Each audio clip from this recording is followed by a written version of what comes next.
रक्षा मंत्री राजनाथ सिंह इस समय जम्मू के बीजेपी ऑफिस पहुंच चुके हैं। तस्वीरों में आप देख सकते हैं राजनाथ सिंह का जो काफिला है वो रक्षा मंत्री राजनाथ सिंह हेड ऑफिस पहुंच चुका है। यहाँ पर बीजेपी के बड़े नेताओं और कार्यकर्ताओं से रक्षा मंत्री राजनाथ सिंह बैठक करेंगे। जाहिर तौर पर जम्मू कश्मीर और शहीदों को बात काम कर रही है, उसको लेकर एक बड़ी बैठक जो है होने वाली है। इस बैठक में जम्मू कश्मीर के बीजेपी अध्यक्ष रविंद्र रैना, साथ में निर्मल सिंह, कविंद्र गुप्ता और बड़े जो लीडर हैं जम्मू कश्मीर के बीजेपी के वो रहने वाले। और तस्वीरों में आप देख सकते हैं किस तरीके से बीजेपी जो ऑफिस है उसके बाहर यहाँ पर जो काफिला है वो पहुंच चुका है।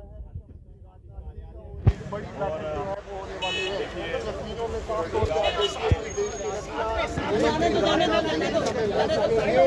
तस्वीरें जो है रक्षा मंत्री राजनाथ सिंह और यहाँ पर बीजेपी के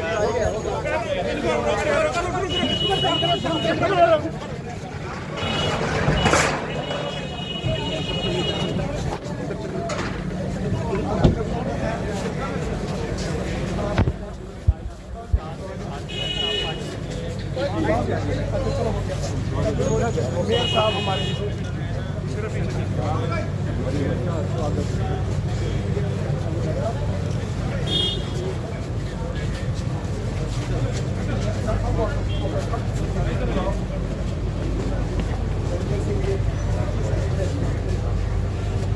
ये बीएस साइड हो जाओ, बीएस साइड हो जाओ यार।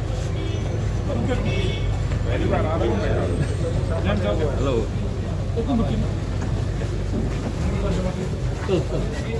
चलो